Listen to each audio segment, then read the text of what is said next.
Oh, wait a minute. Holy. All right, so you're grabbing it here. Yeah. And the tail is like over here. The head the head. Oh. That is crazy. What's going on? There. Trying to grab him by the head. Look how quick this animal just grabs you. The last man outpost where memories reside, a relic of the past with nowhere to hide, a beacon for drifters with no place to go in the heart of So from the deep south, it's the Last Man Outpost with your host Jason and myself, Edgar. What's today's conversation? Let's find out, folks. Hey everybody, welcome back. Good to see you guys again. Well, we're not seeing you guys actually, right? But all right, so yeah, let's get started, Edgar. What do you want to talk about today? You know what? What's that? Did you happen to see the Joe Rogan interview of Trump? No, I didn't. You did not? No, wow. I didn't catch it. You missed out on a pretty good interview. But there's two topics that interested me that they spoke about. That is the JFK assassination and UFOs. Oh, UFO. So, Edgar, what's your thoughts on? Let's start with the UFOs. Do you believe in UFOs? I believe that there's something out there, higher intelligence in us somewhere. Well, Trump, he was president. Trump was president. Yes, he was.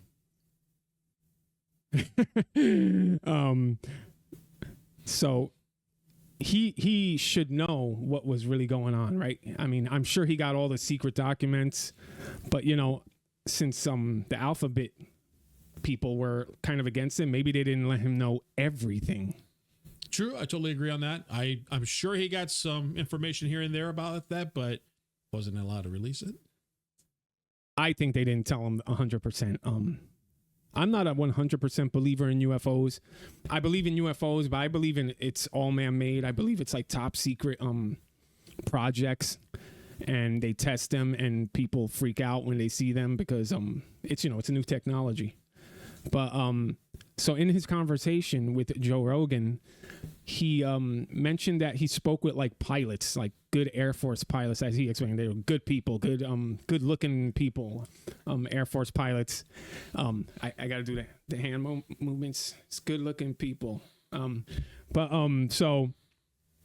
he mentioned that he talked to the pilots and they were telling him that they saw crazy, weird things. But he did not say straight out that there are aliens out in space.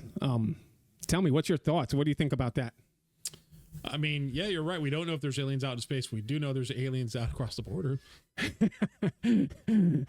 Hey, we ain't gonna get political here, right? All right. Oh yeah, but there's a lot of aliens entering the United States. Come on, go back to Mars. But other thoughts on that? I remember I was a kid and I was sitting outside with a friend of mine. We were looking up at the sky and we saw something floating up there in the sky. And I was like, it did like this thing where it flew by and it broke into like three places. Like, what the hell is that? I thought it was a UFO. And my teacher the next day when I went to school, like, oh, we saw this. Like, no, that was a satellite falling into orbit that broke apart. Yeah, that happens. I have a weird UFO alien kind of story. I don't know. It's like it's weird. Dun dun dun. So one day I was driving and it was a weird day. It was a cloudy, gloomy day. And man, this is a crazy story. I don't even know if I should say it, but people are gonna think I'm nuts. But yeah, so we were driving and then it was a weird thing because gloomy, cloudy. Then there was a pole knocked down, like one of those light poles and electrical poles. It was completely knocked down, and there were some guys fixing it.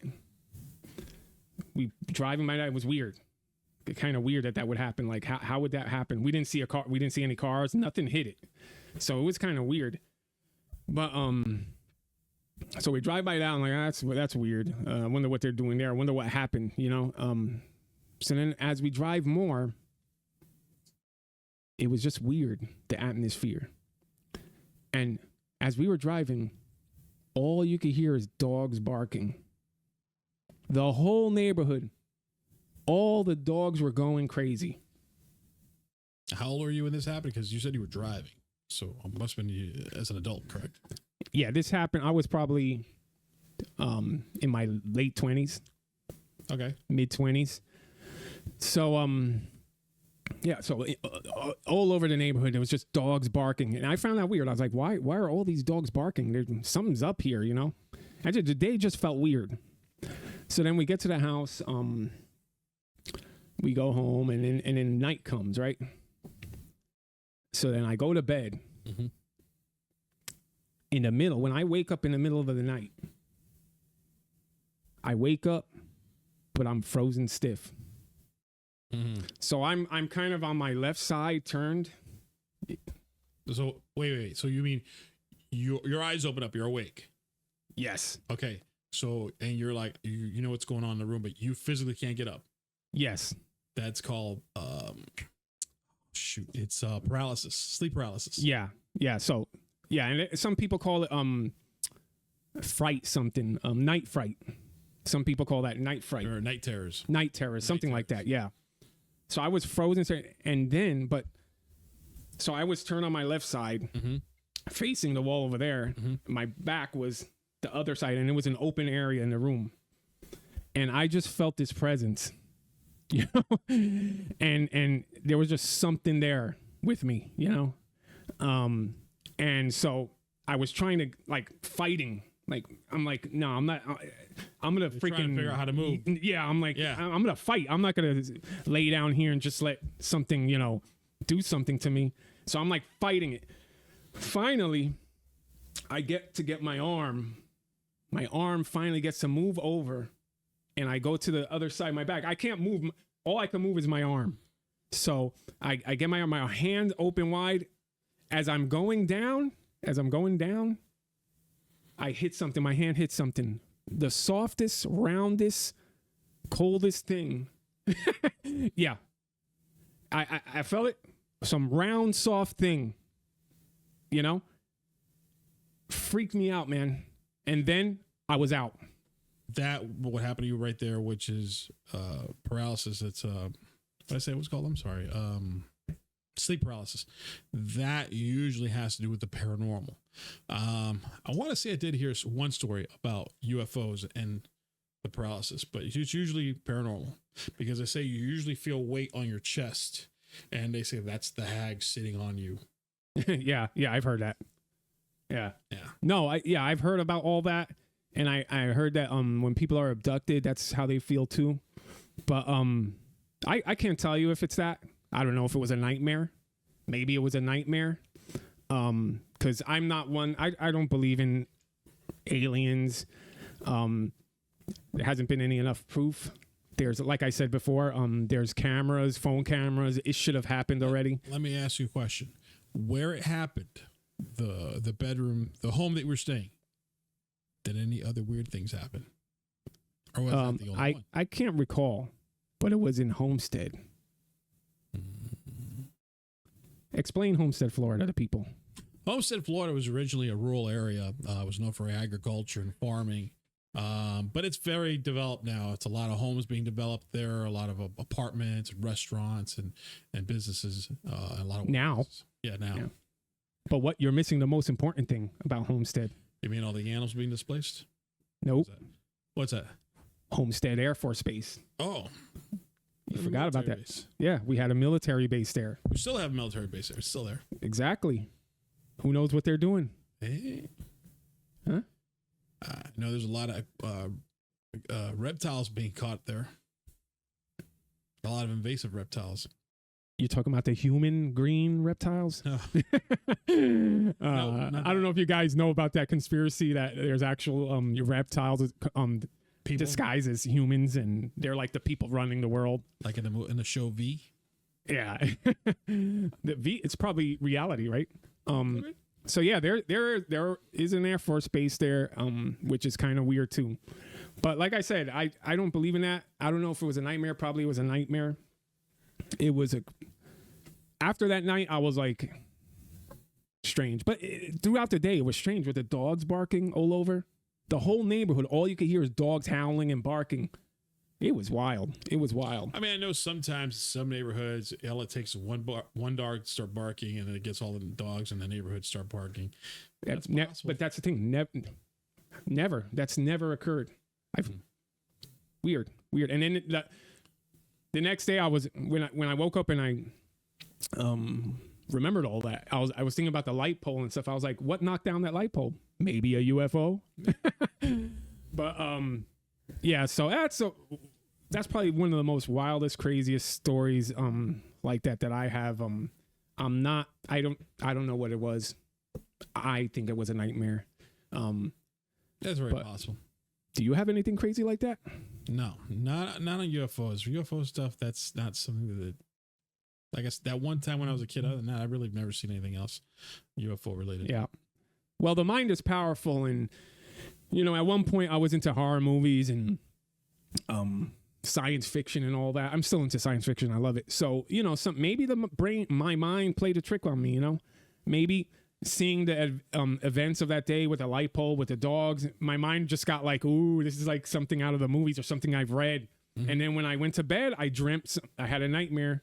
It's possible. Recording, but very, very possible. Maybe not, folks. Maybe not. In the comments, let me know what you think about that. Or if you have a story, crazy story like that, let me know. Now, Edgar. Yes. JFK assassination. What's your thoughts on that? Inside job. What makes you think that? The Demis. The what? The Demis. Oh yeah. Yeah. Yeah, man. I watched this movie a few years ago. It was like a mini series, and it was all about the mafia. And it's like supposedly based off of true events, and they had it was so good. So they had the part with the assassination of JFK. Yeah. And this movie explains how the mafia actually did all of that, created all of that, made it happen, and how they were responsible. And for me, that kind of makes sense because they helped JFK win the election. So when he got his brother to go against the mafia and all that, I think they felt betrayed and like they gave him all this money. So I believe with the help of certain people in our government, they were capable of doing it. So I think if Trump does release the documents, I think it's going to show that. And I think, like he said, some people are still alive. I think the people that are alive are the people that worked in cahoots with the mafia. So that's probably what I think. What's your thoughts on that? I don't know, but now question: didn't Trump say something before when he was elected the first time around about releasing also the documents for JFK? Yeah, that's the thing. When he spoke with Joe Rogan, because Joe Rogan asked him that question, and he said the reason why he didn't release the documents was because some people are alive, and he felt, and a lot of people were pressuring him not to release it because of that. So he was like, he was new to being a president. So he thought the best thing to do was hold on off it. But then he was like, if I'm reelected, that's one of the first things he's going to do is release the documents. I mean, it shouldn't be people be held accountable for what happened. I agree. Right. I agree. But maybe it's people that, like innocent people that would be blamed for something. I don't know. But if he's reelected, he said he's going to let it. That's one of the first things he's going to release. Okay. Hey, listen, if he's reelected, he needs to open up the case, let the investigation be done. If these people were guilty, not guilty, what happened, and so forth, so we can get this whole investigation of JFK put to rest once and for all. I agree. That definitely needs to be released, and we need closure on that. Anyway, I just wanted to mention that because that was a good part of Joe Rogan's, an interesting part of Joe Rogan's interview with him, and it wasn't political. So last episode we didn't really quite get into your personal stuff because I want to talk to you because you're not that really kind of personal. You're really into like animals and stuff, and I've been python hunting with you. So I want to just talk to the audience, to our viewers, a little bit about Florida and how all that works here. Yeah, so explain more. Well, like I said, I've always been, a love affair of animals, period. Whether they were pets or they were exotic animals that I got to work with, either at the parks or with friends who own exotic animals. I always have a love affair with animals. And we have a huge variety of exotic animals, invasive animals here in Florida. So here in Florida, we got a huge problem with invasive pythons, man. Like, they're eating the native species here. They even eat alligators, okay, here in Florida. And the alligators can get pretty big here in Florida. So they're a menace. They're a menace. And my problem, well, before I get into that, Edgar, what's your thoughts on the python? So the pythons are a large problem here in Florida, but they're not the only snakes, constrictors that we have here. We actually have 10 different species of constrictors, which we had a list of to keep our eyes open for, from the Burmese python to the reticulated python to African rock, boa constrictors, green anaconda, yellow anaconda. It was a list of 10 constrictors. And there's other reptiles as well. But like you said, the pythons are eating the native wildlife. And every now and then we have these really big alligators that will take down some of those pythons. But if you were to open up a map, for example, of Everglades National Park, which is 1.5 million acres of land, and you look at it and you look at the roadways, that's where the hunters go and hunt. That's my issue. Like, it's ridiculous. Like, hunting from a road. Like, what are you gonna kill from the road? Like, that's a fraction of the fraction of what you're gonna kill of pythons. There's a whole Everglades with probably thousands and thousands, maybe tens of thousands of those snakes. I don't know how they procreate and how many babies each one has, but I think it's ridiculous. And I think this is the perfect opportunity for men to get back to their roots, get back to hunting. I think this is the perfect opportunity. Like, if the state says, okay, get out there and get these animals, we'll even help you. We'll even give you a little training on how to protect yourself, how to do this, how to hunt them properly, for anybody that's willing to do it. I think it'll bring back that thing that men should get back into, getting out there. I think that's such an important thing. I think, especially in the United States, that's been our tradition since we founded this country. Hunting, fishing, getting out there, I think men lack that now. And I think that's needed. And I think that's, you take your son out there or whatever. I mean, you get out there. Well, see, so like I was saying, we have those pythons out there, and you have that era people are hunting now. You have some really good hunters out there that don't just go up and down the road and on the levee roads, but they actually go out into the wilderness looking for snakes, especially the nests. That's one of the places you want to be, because when you find these female pythons wrapped around their eggs, protecting them, that's where you want to be to get one of them. And these are going to be some big female snakes. You got hunters out there like Wild Man, the Python Cowboy, just name a few. A lot of guys that I met that were on my program, that are on my team. I was one of the first 25 hunters selected to hunt pythons. And that group of guys that we had, and gals, because we did have female hunters as well, they did a phenomenal job. Now, a lot of times people think, I caught a python in the backyard of where I live, or I caught a python so here it is, and I'm getting paid, right?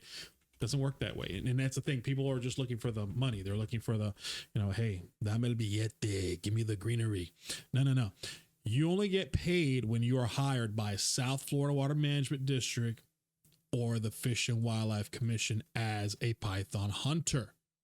And on top of that, you get paid an hourly wage plus a bounty. And it depends where you're hunting, what your hourly wage could be. I believe, if I'm correct, and I could be wrong, I might be mistaken. I believe we started at $10 and it went up. Right now, I could tell you, I have a buddy of mine who's hunting pythons in Key Largo. It's $30 an hour just to drive around hunting for pythons in there, and each one you get is a bounty. But like I was saying, that land, that massive land, 1.5 million acres of Everglades National Park, that's a lot of wilderness to cover. And you got to think about, okay, I'm either going to hike, I'm going to bike ride, or somehow I have to get in a canoe or some kind of, boat to get from point A to the point B to go look. And that's the problem. If you don't have people willing to do that, you're never going to eradicate these animals. Yeah, that's a problem. I don't think it's going to be, I don't think we're going to be able to get rid of them. I think they're will. They're here to stay. Yeah, they're here to stay. And I think they're going to destroy our ecosystem here in Florida. It's a shame. It's sad. What I'm afraid of, these freaking pythons are going to get so big, they're going to start eating humans. That's what I'm worried about. Well, I don't know if that's a worse animal than an alligator. I think they're worse than alligators, but I don't know. What do you think? Well, an alligator, I mean, I've never been attacked by an alligator, but an alligator is going to be an ambush. He's going to grab you, hold you down underwater. He's going to crush a little bit here and there, but he's going to drag you down to the water and drown you. A python is going to bite down on you, wrap its quills around you, and every time you exhale, it tightens up a little tighter, and you try to breathe in, and you can't breathe as much. You exhale and tighter until you're done, and then it's head first. That's a horrible way to go, man. Like, that is horrible. I wouldn't rather either, but I know I'd rather drown than be suffocated to death. I don't know if there's a difference, but I think your ribs getting crushed by a snake is worse. They're both horrible, but it's I think the biggest python so far caught in the state of Florida is a 20-footer. Wow. Now that's crazy. The Burmese can't get bigger than that. The reticulated pythons are also known to get bigger than that. And there's been footage on YouTube and some other social media where you see in Indonesia, the reticulated python eating humans. They've devoured a human being. They've found it. Because of missing family members. No. I've seen, there's a video out there where there's an actual human being eaten by a snake, like in the process of it. I've never seen that, but I've seen the footage where they open the snake and you see the human. Yeah, I've seen that too. No, it's wild. Are these snakes, are their skin good for like leather and making things? Well, some of the hunters that I know, they use everything. They use the skin, the gallbladder. Can I make python boots? Oh, heck yeah. Are those boots just as good as like alligator or? I mean, obviously you're not going to make them. You're going to have to take the animal, skin it. Why do you doubt me? Can you make shoes? Edgar, why do you doubt me? Why can't I make python snake boots? I've been here at night. I've not seen the little elves that make shoes laying around here. Well, I could learn. This is what I'm talking about. Men need to get back into doing manly things like that. See, that's something that I would be interested in, like hunting a python, skinning it, and then it's a lot of work, and then making like a boot into it or something. Especially with these invasive species. I'm not all about that with like animals that we need, like native animals. Like we have to protect all those animals, But these animals, they need to go because they're a nuisance, So like, why not go learn, hunt them, learn how to make a boot, and maybe even make a business out of it. Maybe if people start making a lot of money from this, they'll want to kill these animals more. I can get you some photographs of some of the things that have been made by the hunters. Everything from guitar straps to skin sneakers, jewelry, jerky. Doesn't taste very good, but I've had it. Well, you can eat snake, right? Yeah, that's a thing. I've heard a rattlesnake is very good, but python, what I've tasted.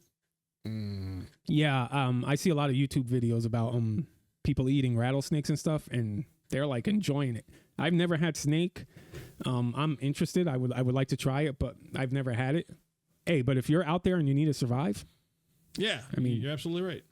But yeah, like those are things like I would love to do if I can. It's an experience I would love to do. It's like getting back to your roots. Like how people in the back in the day, they didn't go out to the mall. They didn't go to the mall and buy shoes. They had to make them. They had to, usually it would be the man that goes out and hunts, skins, whatever, provides everything, and the woman would take that and make clothes or whatever. But also men back in the day, that's what they used to do too. They used to make their own clothes. They used to make clothes out of leather, animals, pelts. So that's a skill that's lost, and it'll be interesting to do that. Yeah, it would. I mean, it's a lost skill. But my point is, like, if you do that, maybe if people are making a lot of money, they'll, you know what they'll probably do, Edgar? They'll probably just make python farms, farm them. They wouldn't go out there and kill them. They'll just start farms and find a way to make money a stupid way. Well, that's how alligator farming started. They started raising the alligators for the meat and for the leather products. You see, that's where I'm like, you kill the whole point of it, So, and I don't like to make rules and regulations and laws, because you could say, oh, you can make a law or rule that you can't do that. But I mean, we live in America. It's a free country. We should be able to do whatever we want. If it's humane and but something's got to happen with that python. I don't think anything's going to happen. I think it's just going to be a nuisance and it's going to wreck our ecosystem here in Florida. But I went into AI and I have some points here. So the origins of the invasion, native habitat in the background on the Burmese pythons, native habitat in Southeast Asia where they are naturally part of the ecosystem. So Southeast Asia is where they come from, right? Mm-hmm. Arrival in Florida, likely introduced as exotic pets. That's what pisses me off. I hate it when I hear stories like that. People bringing in all these weird animals and then they freaking wreak havoc and then we gotta freaking pay for these idiots stupidity. So likely introduced as exotic pets in the 1970s and 1980s. Some escaped. Others were released by owners who couldn't care for them. Like, why are you gonna bring a weird animal here? You're not going to have the responsibility to take care of it. I think those people should go to prison for like 40, 50 years. I've heard of that too. I remember hearing people say, oh, a friend of mine went out to the Everglades and released a python, released a boa, released a certain kind of lizard because they could no longer take care of it, or they were moving, or they just weren't allowed to keep it because their parents wouldn't allow it.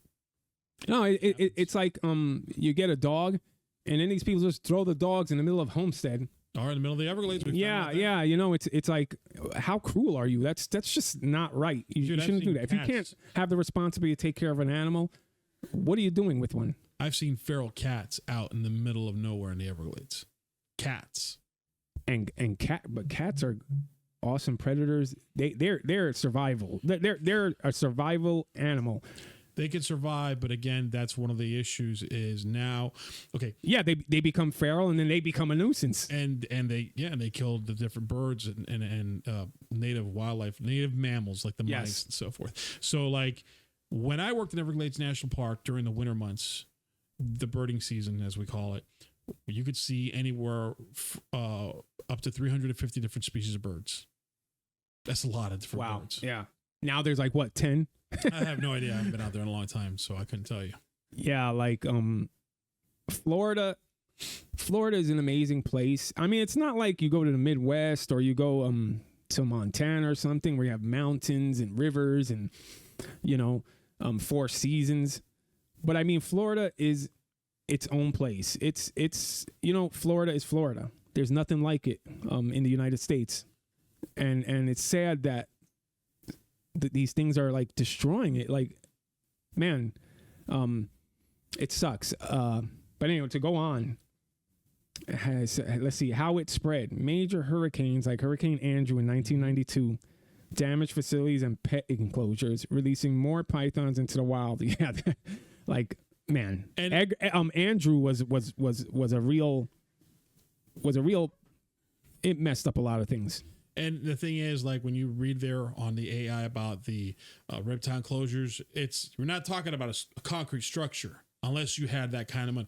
Most of these people were backyard breeders. They had a little aluminum shed or maybe inside their home. And a lot of those houses got blown away by Andrew. There was nothing in some place. You just had the foundation and that was it.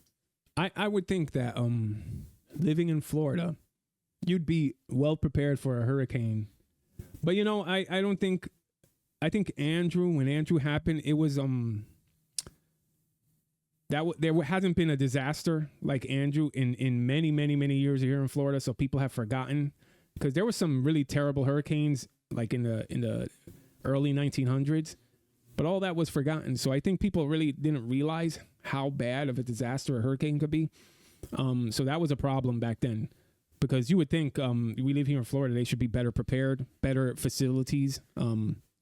Yeah, but for example, we always got hurricane threats mainly here on the east side of Florida. You got all these different hurricanes. And then lately now we're getting all these huge hurricanes hitting the west side of Florida, Naples, all the way up to the Panhandle. So all those homes to me there, which like if you've been to, for example, Cedar Key, when you go to Cedar Key, there's a lot of wood structures. Like some of the old hotels and facilities, they're wooden. And they haven't been hit for I don't know how many, decades, and then now they're getting nailed. It's like year after year, especially like that Cedar Key area. I think it's been 3 years in a row they've been hit. Yeah. No, yeah. So the impact on the Everglades. Pythons have a broad diet consuming mammals, birds, and reptiles, which has drastically affected populations of native species. Yeah, we spoke about that. Raccoons, possums, and bobcats. So it is threatening endangered species here in Florida. And some of the endangered species are the key Largo wood rat. You know what that is? It's a rat. But have you seen one? No, I've never seen one. Yeah. There you go. There you go. You see? That's what I'm talking about. Native wildlife that, even though you think it's a rat, who cares? It's part of the ecosystem. It's ours. Florida's. It's our rat. It's our rat.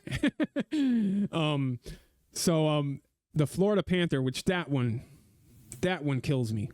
Man, the Florida panther is such a beautiful animal. Have you seen a Florida panther out in the wild? I've seen one Florida panther out in the wild. I believe it was 1997. It was called Chiquita Park, which is closed.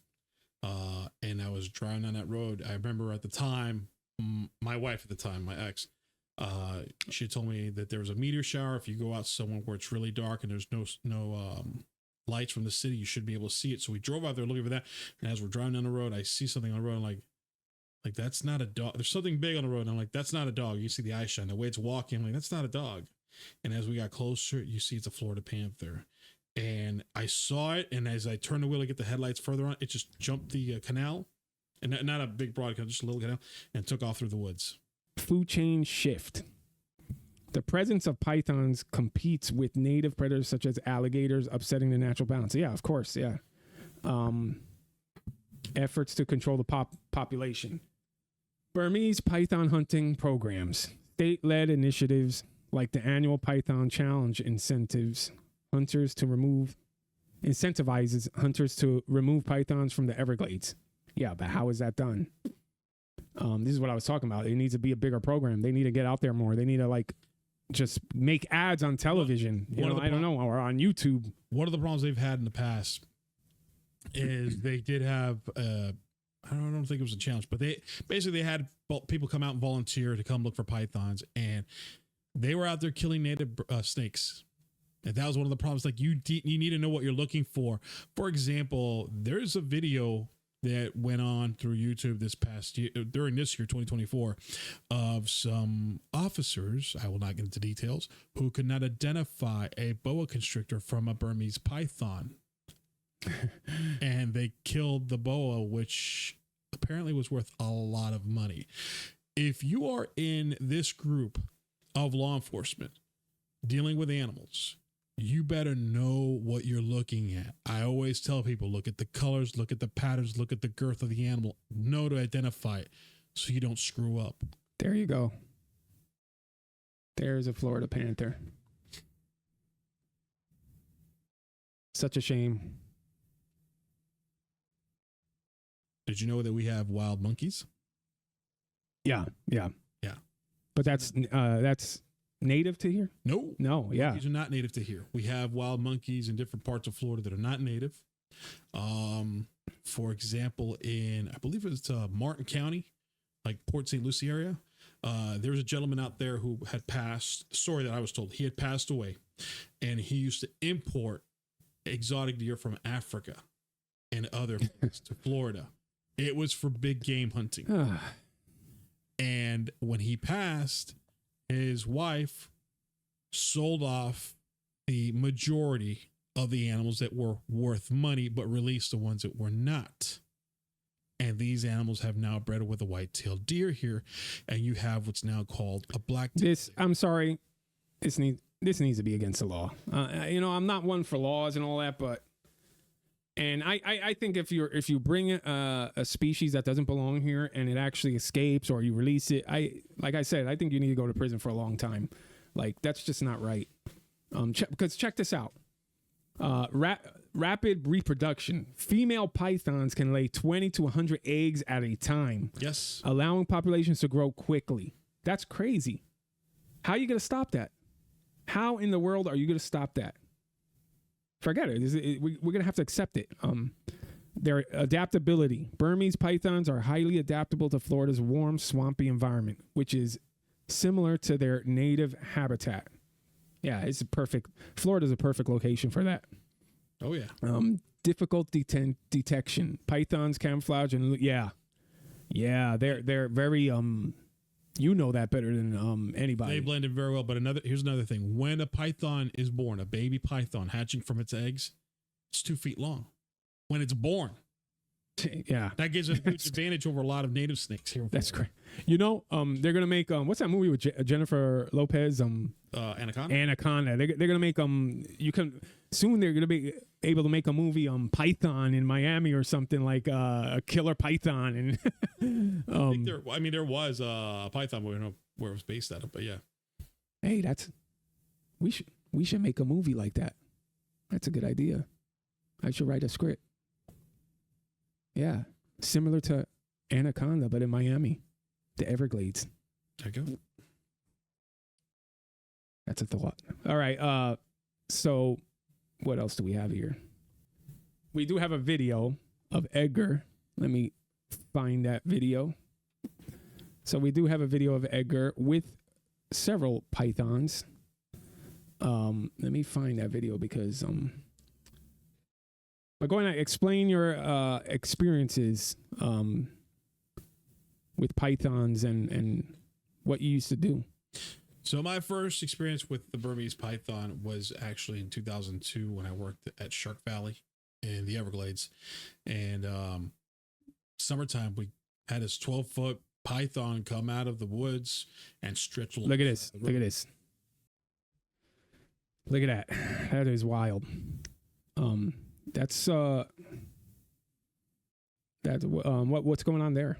So that's a training that the Fish and Wildlife Commission made. Oh, it wasn't one actually in the wild. No. I had been catching pythons for years now, but they wanted me to take a course just to have a certificate saying that I knew what I was doing out there. That's crazy. Like, how does that feel? Like, I've always wondered, how does that feel in your arm? I mean, I know we've been out hunting and I've held one and all that, but like that's strangling your. You got a good story, by the way, about where you almost died. Oh, did you send me that video? I did not. Oh, you got to send me that video. I could pull it up on YouTube. Send me the link and I'll do it because he had a near death experience with a python.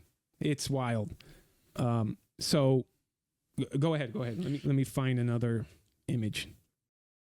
All right, so that particular python, I had just hunted 10 hours prior, the night before, and I was out with two friends. We were like, wait. Hold on. Okay. You need to say this story in a redneck accent. It needs to sound convincing, Edgar. Well, listen here, son. Yeah, your experiences. He just paused to stop to drink and go for it. All right, so let me tell you something here, son. The night before I got that snake, I was out there hunting for 10 hours, okay? So that particular night when I went out, I called my friend Chris. He said he was going to go hunt. I said, nah, I'm okay. I'm good. You stay home, relax. That's hilarious. That's sure. That's pretty good. That's pretty good. I think every show you should just have that accent. Oh, hell, like, yeah. So Chris wasn't going to come hunt with me that night. I'm just joking. You could be regular Edgar. So go ahead. All right. So my friend Chris was going to come hunt with me that night. I told him, don't worry about it. We're probably not going to find anything. We hadn't found anything 2 nights prior. Another friend of mine said he was going to come hunt. I said, same thing. So I'm out there driving around. This had to be close to, I think, 1 o'clock in the morning. I'm driving around way out on the far west Levee Road. Slowly, I'm just driving around, and all of a sudden I see something on the corner of my eye. And I'm like, wait a minute. Hold up. And I back up the truck, and I'm backing up, and I'm backing up, and I'm like, that is a big python. Dude, I got out of the car. I was so nervous at the time. I left my cell phone sitting up parallel instead of vertical. But, yeah, like you said you were by yourself, right? I'm sorry. I left it vertical instead of parallel.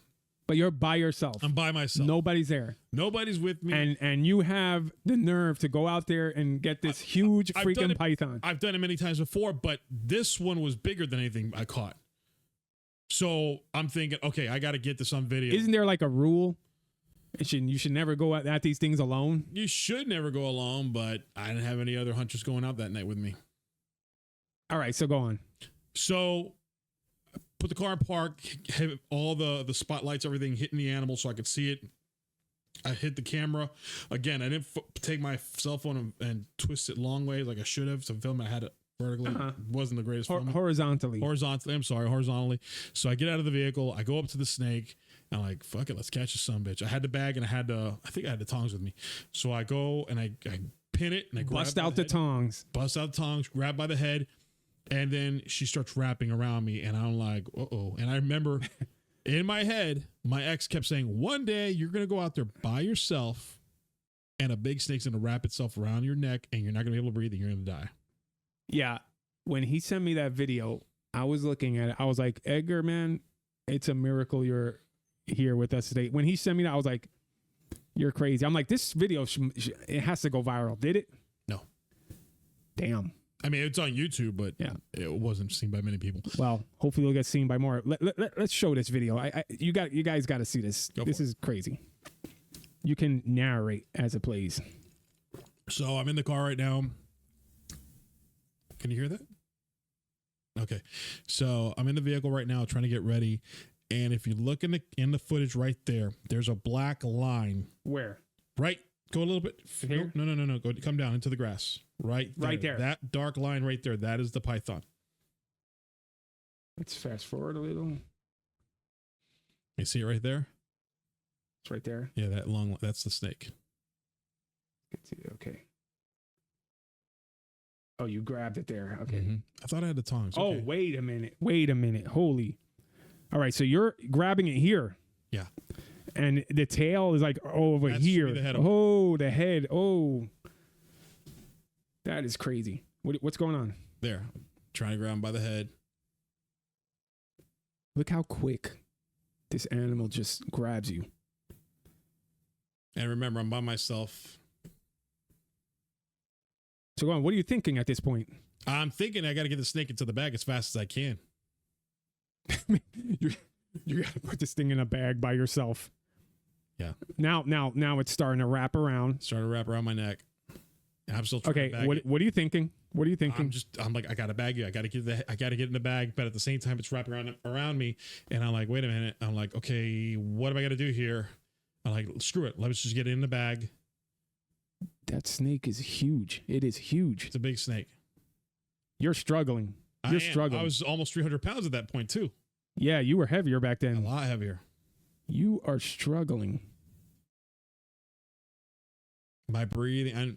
And how strong is it? Like, is it really strong? The snakes are strong. It's all muscle. Think about it. It's one big giant muscle. However long it is. That thing, you know, the tape that you use to measure like the shot put? Uh-huh. That's what we used. We measured over 60. So you're getting it in the bag now, right? Getting in the bag now, yeah.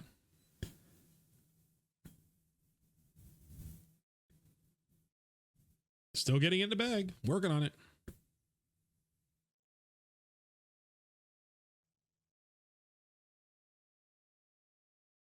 But that was the one snake that I thought was going to end it for me. There, it's so there it is. So now it's in the bag there. Carry it. You got it in the bag. Look at all that. So close there, folks. So close. So this, I think. Where is it? Yeah, this is the This is the moment where it could have like done some harm. Yeah. Luckily, I had a hold of the head. Yeah, because if it got around your neck or even your chest, right? Yeah. That's crazy. I thought to myself, if she gets, or she or That he is crazy. gets a hold of me and I can't breathe and it's going to kill me, well, I'm going to let my fat ass lay on top of it. No, that is that's crazy. When you showed me that, I was like, man, and I was like, oh man, I got to get out there with you. That's right. Right? I was like, Edgar, man, I need to go hunting python. So we did go eventually. Yeah, I know I have a video somewhere about it. I have a video that me holding the snake and all that. But it was fun. It just to get out there and like drive around and be out there in the Everglades. It's that alone right there just is awesome. Because I remember several times I went with you and we didn't see anything. You and me. No, wait. We did catch one. Yeah, we caught one. You, me, and Chris. Yep. And every time, is that one? Is that one? Is that one? And like, no, that's not a snake. That's a twig. Yeah, I was so desperate to we found to find one, and we found one. Baby. Yeah, it was not that small. It was a baby, but it was a decent size, but it wasn't life threatening. Yeah, no. Yeah. The very first python I caught on the program was 10 foot long, and she had 25 eggs in her belly. Wow. Do you get money for the babies? So if one night that I went out, I caught 11 babies. Anything under 5 feet is $50. So $50 each baby. Oh wow, man, you can make some good money. You can. That particular snake, that big one there, that was $400 and something. Wow, that's awesome. I mean, it sucks that they're here and they're doing the damage, but man. So what else, man? What else? So another invasive reptiles that we have are the lizards. We have tegu monitors. Oh, hold on. Let me show. So here's another picture of you with one. That's a different python. Yep. I caught that one driving the G37. Yeah. There's the tongs, right? Next to it. Those are the tongs. Yeah. Technically, So those are tongs. cat tongs. Huh? Those are cat tongs, but they work. But look at it. What that's like 12 foot. Yeah, it's. And you know, I can only imagine. Let's see. There's another one. That's the same snake, and that's the Infinity that drove in the water. You know, that's not the proper car to be driving. No, they're in the Everglades. I didn't have the truck at the time. It's hilarious. But and that's nothing. That's small. So probably what's out there deep in the Everglades, right? Yeah. Yeah, it seems like the further west you go in the Everglades, like heading towards Naples, the bigger they are for some reason. Yeah. There's another picture. There's another video of you with you said that show. Explain about that with that show. So this particular python here, I got woken up to go get the snake. It was about a 14-foot berm, and it was what was the name of that show? Live PD. That was during the whole COVID thing. So look at that belly. Here's look at that belly. It's so big and juicy. I have that. Here is it. You have you have the redneck mohawk going on there. Yeah, man. The redneck mohawk. Look at that hair. Look at that haircut. Man, you were really thick back then. Redneck back, son. Redneck back. So they're filming you in that show, right? Yes. But as far as I know, that never aired.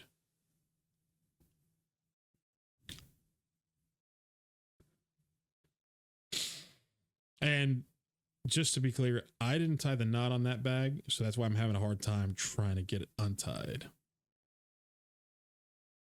I think right there, that's the snake right there. Yeah, this is a big one. I'm trying to find the head. There's the head poking up underneath the belly, right there. So I can get a hold of his head. His mouth's open, putting the pole in his mouth to get it to bite. Now I got him, and I'm starting to pull him out of the bag. Oh man! And one of the techs says, "Do you need help there?" You think? I said, "I sure reckons can't get some help here. Come on now." Look at, oh man! There they go. There's the cat. There's one of the investigators. Look at the size of that thing. What size was that? That was about a 13, 14 foot. Man, that is wild. And the other detective. Imagine there's thousands of those things here. Mm-hmm. Thousands and thousands.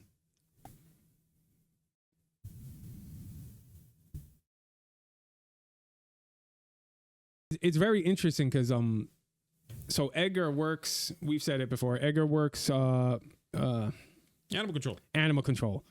And here's a funny thing. Edgar was on Animal Planet, right? The channel Animal Planet. Yep. For Animal Cops. Miami. He was actually on that show. A few of the episodes that aired, he was on it, and it's pretty crazy. Talk about that. So it came around back in, I want to say 2008, that Animal Planet was coming back out to do the Animal Cops show, but instead of it being Animal Cops, it was going to be Miami Animal Police. That's what it was originally called. Miami Animal Police. So we called Animal Cops Miami.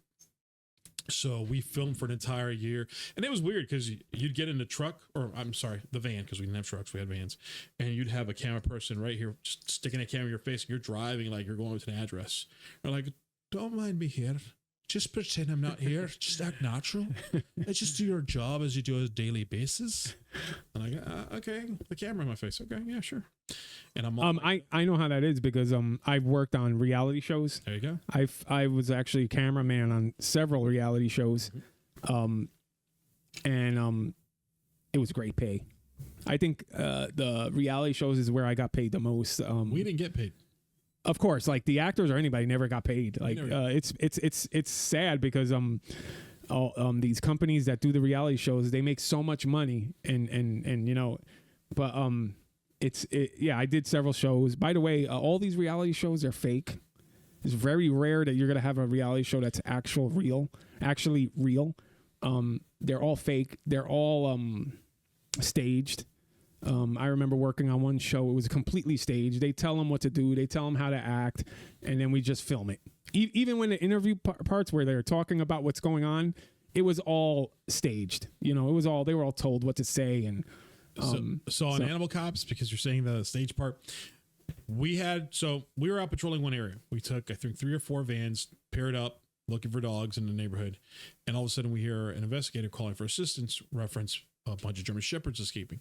So he was at a tow yard that had multiple holes, and all the German Shepherds were aggressive. They were escaping. So we're only half a mile away from that location. We hauled butt over there, jumped out. I mean, there's footage. I saw footage of where you see my shadow. You see me running around, but we're just chasing dogs left and right, and we're trying to get them from underneath this house where they hid under. And they're like, "Can you let them go and redo that?" No, we can't let them go and redo that. We're lucky we caught the damn thing. No, that's how it is, you know? Like, I'm sure there was moments in your show that were just fake.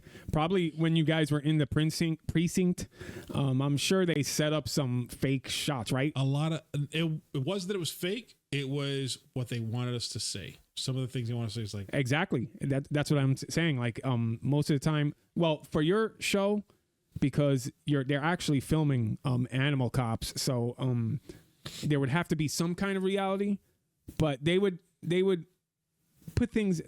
I know how it worked. They would put things in to make it more interesting. Mm-hmm. So there will be moments that they'll just say, "Hey, do this, do that," you know, or say this, say that, just to make the show interesting.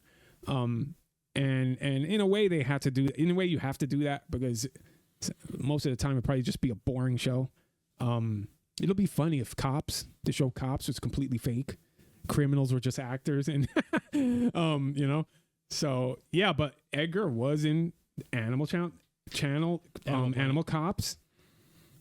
He had some fame there. It was a nationally syndicated show, right? National. Yeah, but I no fame there. I'm just me. You know, like I said, we didn't get paid for that, but Miami-Dade County got a nice little. Oh yeah, of course. But us, people put their faces on that camera. No. Here you are, Edgar. Here's one of the posters for the Animal Cops. Posters, yep. Edgar's right there. Look at Edgar right there. I'm the only one smiling in that picture. Everybody was not smiling. And then there you are. There. That was the intro, right? That's the money shot right there. But didn't you have like a little intro where you were in it like that? We had an intro, but that was not the intro. The intro was a little clip scene. So yeah, he was on Animal Planet, you know, Animal Cops. You know, he's younger, thinner. That was 2009. I was in my 30s. I don't remember. So, all right, Edgar. Let's wrap this up. I want to wrap it up with something. What's something? What are you doing? That's a guy thing. What are you gonna do? Anything like just besides nearly dying from a python? I mean, one of the things I did for fun was I bike ride. That's one of the ways I got myself into shape. Not that I'm in shape right now because I've been lazy, but bike riding, a lot of bike riding, and a lot of it I did out there in Shark Valley. And that's how I would be able to film pythons and other animals out there. Also the levee roads. Levee roads out there go for miles and miles and miles. And you'll come across all kinds of things out there. You know what I've been getting into? I've been getting into wax canvas. You did a backpack. A backpack. That's right. I did. You remember that, right? I remember you showed me the footage of it. Yes. Yeah. So I'm gonna probably post a video on this channel. I do a whole process on waxing my backpack. It's a canvas backpack, and it's pretty cool. It's instead of getting all this modern technology, like all this paying $500 on a backpack or a jacket that's waterproof, I was like, you know what? 200 years ago, 100 years ago, they didn't have those kind of materials, but I'm sure they had waterproofing and there was some way that they were stopping the rain, because even the military back then had to come up with something too. So I did my research and I discovered that a lot of times they use like canvas, and with canvas you can wax the canvas and it'll make it waterproof. And that's what I've been getting into. Like I'm trying to get into like old school things, like creating the stuff yourself. So I figured it out. If there's an apocalypse, Edgar. Yep. And there's no more $500 jackets or anything, how are you going to waterproof your stuff? You need to know. Animal hides.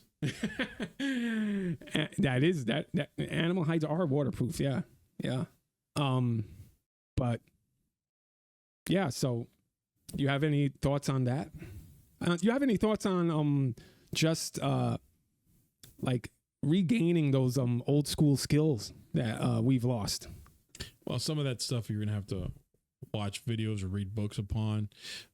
Definitely learn from the older folks that we still have around that could teach you a thing or two about how to create things or work things to be a little bit more independent and not to depend on companies. And yeah, but that's just it. We have all this technology that can show us that and bring us back to that, because how would I know about wax canvassing if I didn't do my research online, you know? Well, I mean, it's on books. It's on documented paperwork there. You can find it too. But you have to read so much. You know, that's the thing about technology. And like you have all the technology in your hand with the phone. Like there's no excuse. There is no excuse now. Back in the day, we had to go to a library, look up the book, and read. Listen, you know? I have this phone, and there's a lot of things on this phone I still don't know how to use. Yeah, but that's what I'm saying. Like, it's funny because technology is not making us, the population, some people it is, but the technology is not making us smarter. It's making us dumber. You know, so if we use it in a certain way, it can be beneficial. And that's what I want to try to do. And one way I want to use it is try to regain those old skills that the men used to use way back in the day.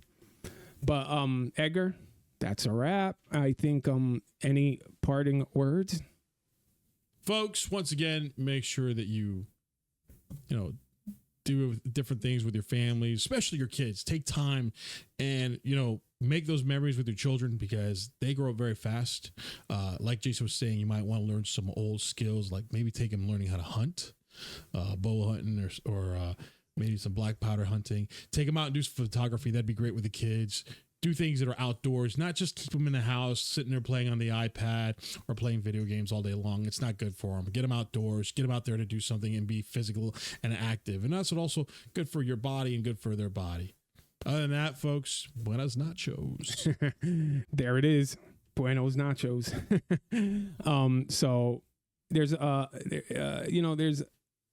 want to leave you guys with something. Here's an old knightly saying. True nobility lies in the heart, not in the bloodline. A knight must honor his commitments, defend the weak, and protect the helpless, even when it brings no glory. For a true knight, duty is not a choice. It is his very life, and let him not be easily turned aside from it. For to serve with honor, valor, and humility is to be worthy of his place among men. That's a knight saying. Some knight said that, and I thought it was very on point. So until next time, stay sharp, stay true, and remember, it only takes one man to make a difference. See ya. There's an old sign leaning, paint chipped and worn. It reads the last man outpost, a story for alone. An empty saloon with dust on the floor, echoes of laughter, but it's heard no more.